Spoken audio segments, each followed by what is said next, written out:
The Rolex President. Always recognizable, always in precious metal. Yellow gold, white gold, platinum, rose gold. Never a two-tone. Or sort of.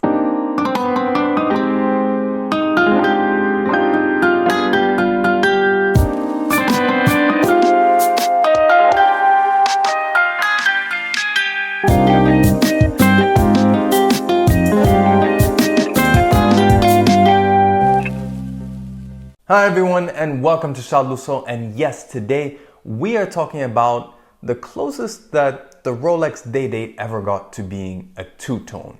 And of course, being a Day-Date, it had to take it one step further. I'm talking about the Rolex Tridor, a tritone mix of three different types of gold that Rolex only produced for a relatively short time, pretty much the late 80s, most of the 90s, just coming into the 2000s, that we haven't seen in over 2 decades.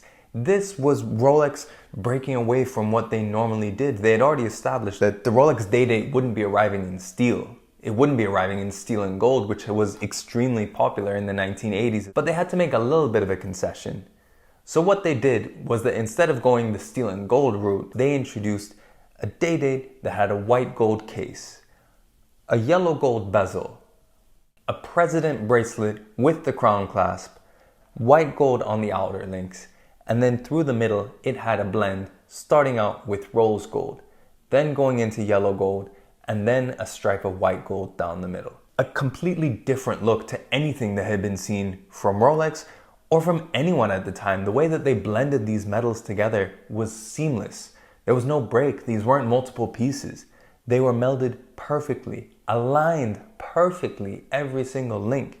This is something that really no one has even gotten close to achieving. A couple years ago, AP introduced something that showed a similar sort of blending of metals, but that's really about it. This isn't something that anyone else has really been able to replicate. And this really shows testament to the craftsmanship side of Rolex. Yes, they've done a lot in terms of movements. Of late, they've definitely let the design department take a few vacations, but during this time, the 80s, they were playing with all sorts of things. This was the Rolex that also had recently brought out the Stella dials. They were trying out wooden dials. So of course they were going to try and play around, and since Rolex does have its own foundry, they had a fair bit of leeway to play around with different metals. And this is what they produced. The crazy thing is that it looked like what all the people in middle management were wearing, but this was the watch that only the CEO could wear.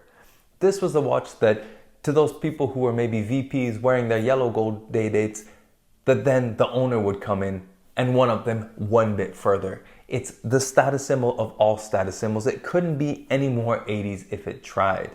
This particular example actually even has the diamond indices with brilliant and baguettes mixed across the dial to show the different indices, all with white gold settings, and of course that classic Day-Date look and feel. On the inside, if you were talking the 18239 generation, this had the Calibre 3155, which had the Double Quickset.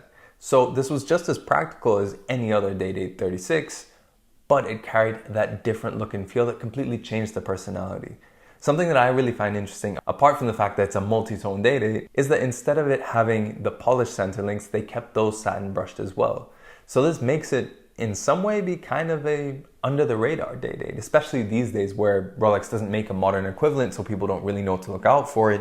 You could be forgiven for looking at this and thinking that it's just a two-tone Datejust. And that, I think, is the crazy thing. Something born of an era of so much opulence, now it's kind of a little bate more discreet. The Tridor didn't last beyond the 2000s. Rolex reverted back to their standard precious metals in both the 36, 41 in the case of the Day-Date 2, and the 40mm variations that we have today. But I think this is a really cool window into a Day-Date that's just that little bit different. For a watch that is so iconic and ubiquitous, instantly recognizable, it brings in a little bit of a plot twist that makes it that little bit more interesting, that little bit more different. But let me know in the comments below, what do you think of the Rolex Day-Date Tridor?